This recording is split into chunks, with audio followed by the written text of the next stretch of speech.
candidates from District 7, which are Jennifer Luteran, Bobby Hullett, and Christopher Richards. Out of order.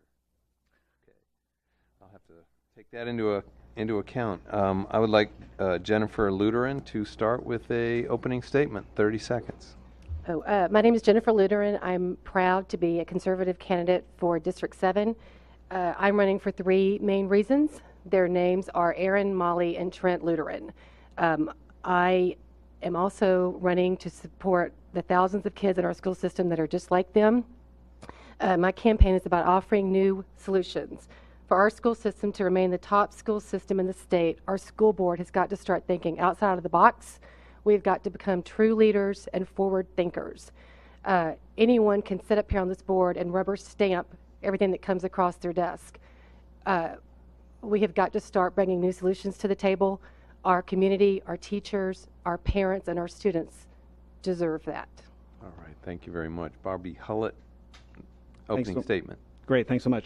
I'm Robert Hullett, but I go by Bobby, and if your kids have seen me out on the ball field, I'm Coach Bobby. I lived here since 1980 when we moved here just before I started fourth grade, and most everybody knows my story. One of the best parts about tonight, I want to thank the Chamber and the homepage for providing this forum for us. And as I look out into the audience, I see county commissioners, city commissioners, former school board members, current school board members, professional educators, administrators, parents, so many people engaged in what we're doing tonight, and it just speaks so highly of our community. It's great to have everybody here, and I appreciate everybody's involvement and everybody that's also watching online. I also want to thank the better part of me, which is here, which is my incredible wife, Kristen. Everyone knows she's a math teacher, fourth grade math teacher at Trinity. My two boys, Aslan and Carter, who are here, and without their strong support, I couldn't do what I do. I've faithfully served this district for the last 4 years, serving and protecting the best interest of our kids, our families, our schools, and our communities. And when I'm reelected, I will continue to serve and be your voice. Thank you. And Mr. Richards. Thank you very much. As you mentioned, my name is Christopher Richards. I'd like to thank the Williamson Inc. and the Homepage Media Group for giving us an opportunity to talk today. I've lived in Brentwood for almost 13 years now, and we actually moved to Brentwood from the Nashville area, so I've been in the Nashville area for almost 20 years now. I have my wife, Susan. I have 3 kids in the school system, Cameron, Brianna, and Diana, and I wanted to surprise them by saying a happy birthday to them. Their birthday is tomorrow.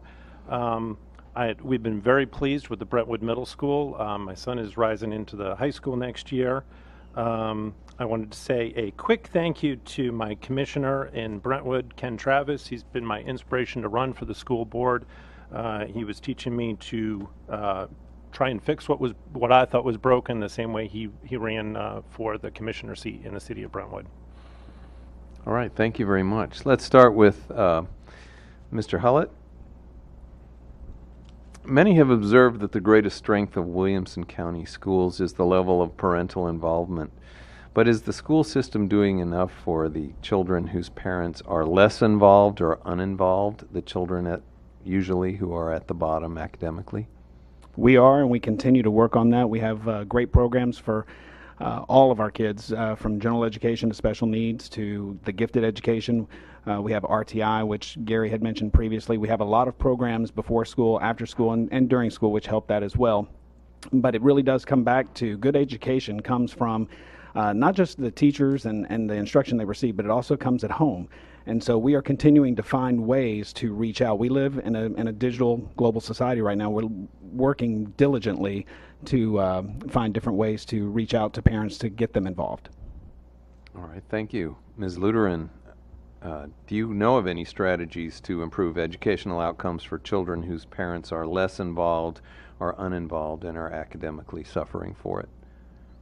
I think that we could always offer more programs, homework clubs, before school, after school. I think, as one of the other candidates said, getting the businesses involved to help out with that would be great. I think there's always room for improvement. I think in Brentwood we're lucky that we have a really good parental engagement. I think some of the other communities could use help where that's concerned. All right, thank you. Mr. Richards. I have to share what Jennifer said. I don't really see much of a problem with parental involvement in Brentwood. I was amazed. I went to the award ceremony at Brentwood Middle School, And I was just amazed at that. And that's just the parents of the kids who were receiving awards, literally maybe 1,000, 1,200 parents there to support their kids. There really is no other substitute besides for strong parenting to help your kids begin to be good students. I would just suggest that the school system, and that would be the board members, reach out to the individual parents.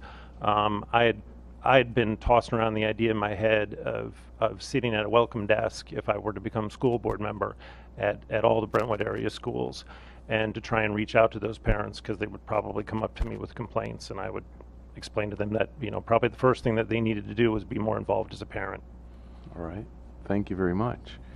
Ms. Luteran, can you identify academic areas that should be beefed up in the school curriculum? And if so, what would you reduce?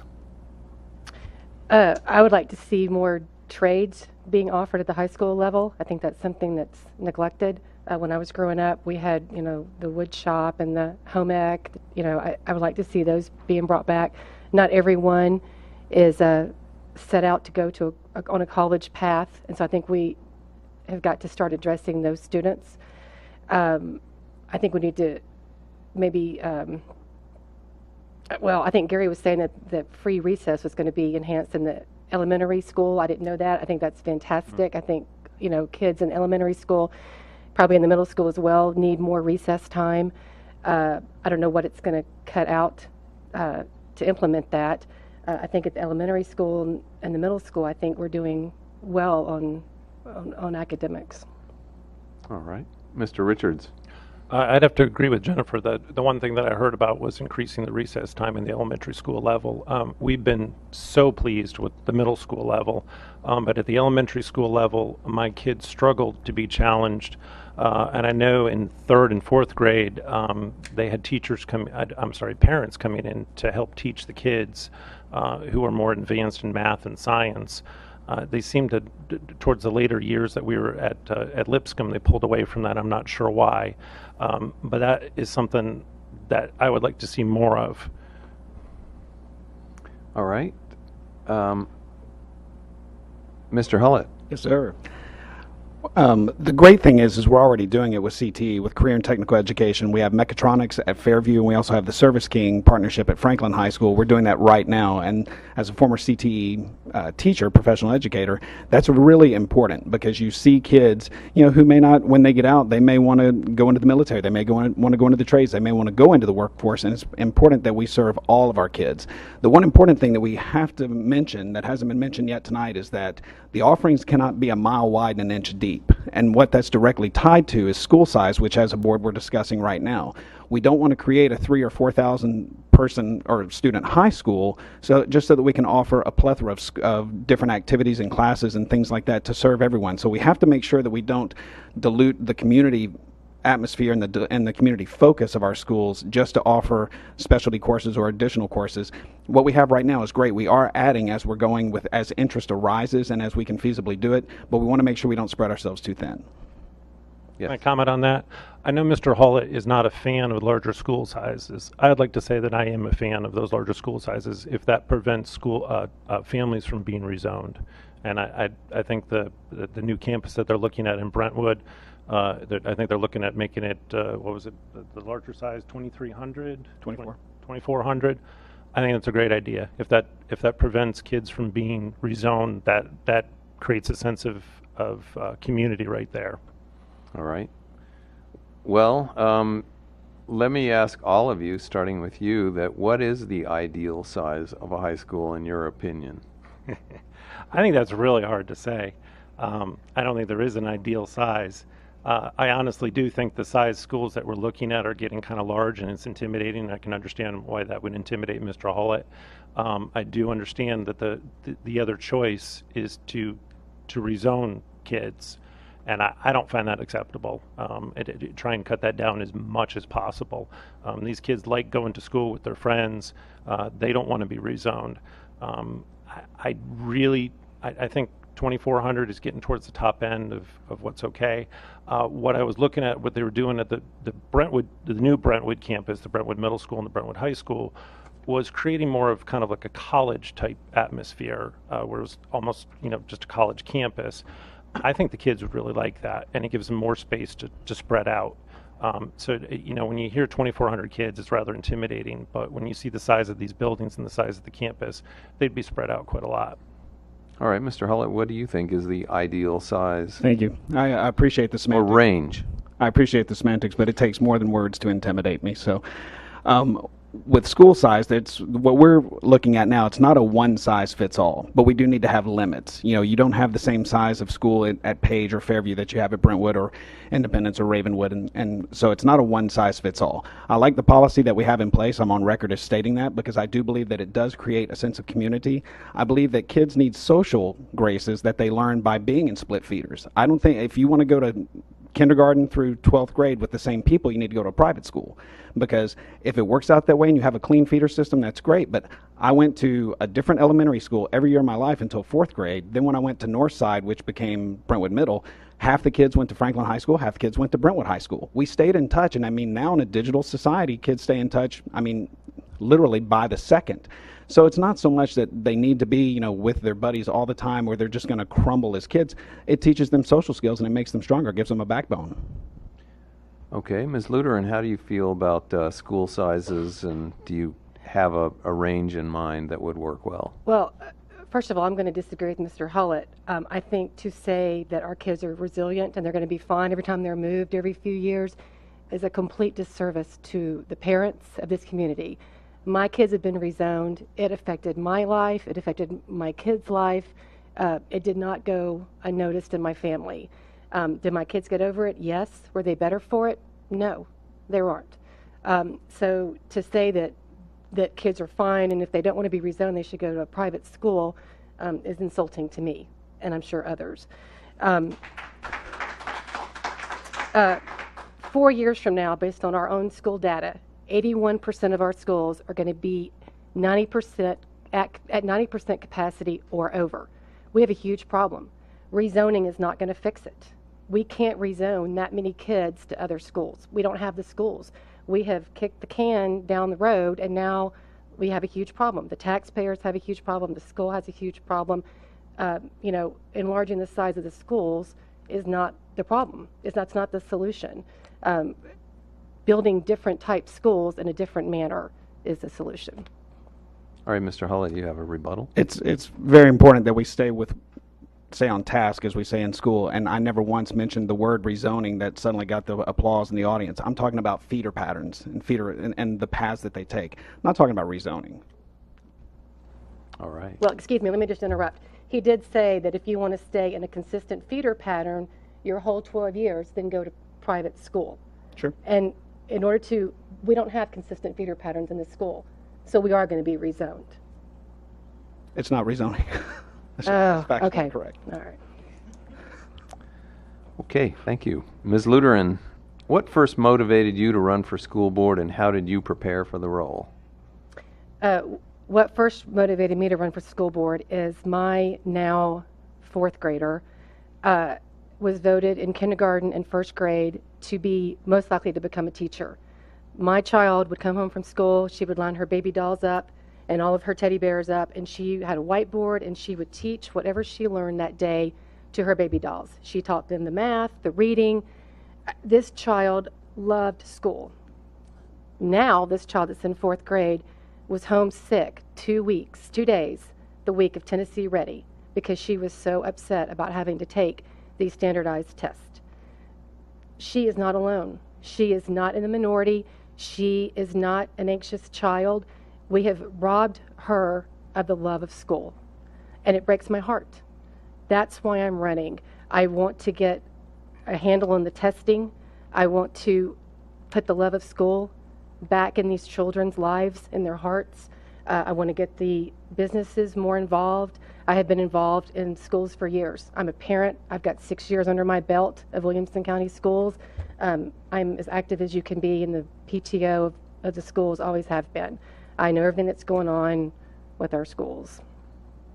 All right, thank you. Mr. Richards, what first motivated you to run for school board, and how did you prepare? Well, I think it's been pretty clear from what I've said in the press that Mr. Hullett's behavior while on the board is what motivated me to run. The way he treats his fellow board members is inexcusable. The way he speaks to his fellow board members is not acceptable. The way he speaks to his constituents is not acceptable. He's told them that they cannot have input on when we schedule our vacations. He said that is the administration's call and not theirs. He's voted out of maybe roughly 400 different votes. He's voted 398 in line with administration here at the school. I obviously don't have a lot of disagreements with Dr. Looney, but I know I would have more than that. I want to bring balance to the board, which we haven't seen in the last 4 years. I would really like to build some bridges with the current board members who feel alienated from Mr. Hullett, and I'd like to be a parental advocate for those parents who don't feel like their voice is being heard. All right, thank you. Mr. Hullett? I actually ran for the kids. So I was asked. I'm a former teacher. I'm a product of Williamson County schools. I went to elementary school, middle school. It was junior high then, and high school here. I taught in our schools. I'm the husband of a teacher, and I've got kids in the schools, but I was asked. I've got the support of our county commissioners, Bert Chalfant, Tom Bain, a number of our city commissioners as well. The community, I'm a strong voice for our community, and all of this can be easily seen if you go and look at my social media presence. I've always maintained that since I got elected to make sure that everyone had a voice, and they can go and read the entire history of the last 4 years there. I'm one of the few board members that has that, and I'm here to serve the best interests of our kids, our schools, and our families and our communities. All right, Mr. Richards. I would like to comment on his social media presence. I think what he has done to disseminate information to the parents is great with social media, although he relies upon that same social media to gauge what the public is thinking. That is not what the public is thinking. I know, because I've been deleted from his Facebook. And I know my wife on several occasions tried to email him and did not receive an email back. He surrounds himself in a social media bubble and takes that as consensus. All right. One last shot. That's factually incorrect. I've never banned. I can say I've banned people who have made threats against my life from my page, but I don't ban people for their comments. You can go back and see plenty of controversial comments on my threads that have gone through there. I answer every email. I say that it's at multiple. I'm the one board member who takes the time. It might be 3 a.m., but I'm going to email you back to make sure. Open lines of communication are highly important. We've had, I don't want to take up the time, but we could have a sidebar afterwards. I could tell you about the conversations Mr. Richards and I had in 2012 and 2013 and the truth of the entire matter. All right. Thank you very much. I would like to comment on that. That would be wholly inappropriate, considering the fact that it's confidential student information. No FERPA data would be released. Okay.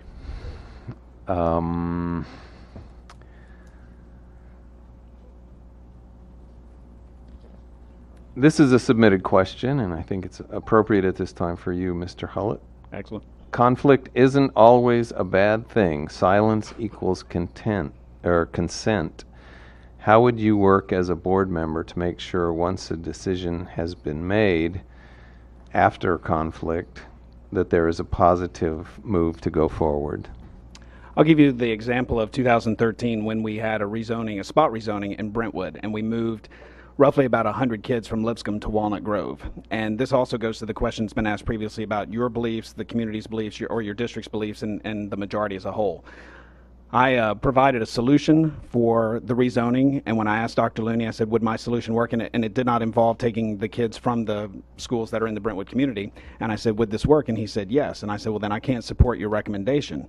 He made his recommendation. The board chair at the time supported him, actually made a statement to the rest of the board at the time to support Dr. Looney as well, and we voted, and the vote was 2-10, and I lost. We moved on from that night, and I addressed those in the community one by one immediately after the meeting, but then as the questions came in, I addressed everyone one by one to say, this is the way it has been, this is the way it's going to be, how can I help you adapt moving forward? All right, Ms. Luteran, following conflict, once a decision has been made, how would you move forward? Can you repeat that? Is that the whole question? I thought there was more to it than that. Yes, it is. Conflict is not always a bad thing. Silence equals consent. How do you work as a board member to make sure that once a decision has been made that there is a positive atmosphere to go forward? I think majority rules. I think you treat each other with respect. You treat them like you would want to be treated. It's the golden rule. I think as long as we each have a civil tone to each other, diversity is great. Diversity of opinion is great. That's what makes a great board. I don't foresee having any problem. Once a decision has been made, I'll support it. Okay. Mr. Richards? Well, I do know one thing. I wouldn't start it off with calling the chairman of the board pathetic and spineless. I'm about reaching out, building bridges. After conflict has happened on the board, you sit down and you try and talk to the individual board members and understand what their differences were. The communication is key. I've spent the last 2 or 3 months trying to reach out to the more contentious members of the board, trying to understand what their issues are. And honestly, they're all pretty reasonable when you want to sit down and talk to them one-on-one. Okay. One more comment? Yeah, just one comment. What Mr. Richards either doesn't know or is not telling you is that following those conversations with our chairman at the time, not our current chairman, we had multiple conversations building bridges following that, and got to a place of peace between the two of us, and it was fine. I took ownership of my words. He took ownership of his actions, and we found a place of peace. I would say that's not the only incidence of name calling that's happened on the board. There's been numerous incidents of it, and I know some of them you've apologized for. Probably shouldn't have been said in the first place. Okay. Now I've lost my place. I'm sorry, so have I. Next question, I'll go to Ms. Luteran. Speaking of conflict, other than SROs, do you believe that some teachers or administrators should be certified to carry guns in schools? Oh.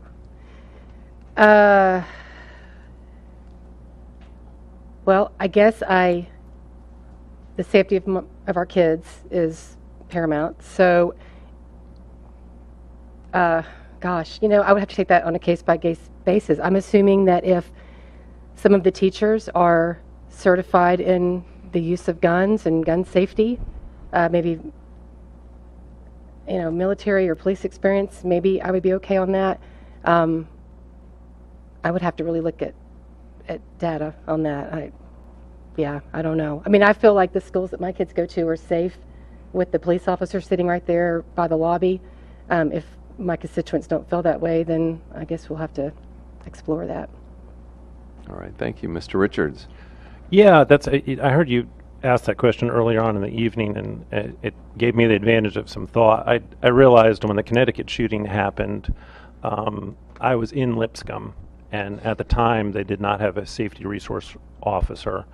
And that was my first thought was, boy, I don't really feel unsafe in Brentwood, and I don't think our kids generally do.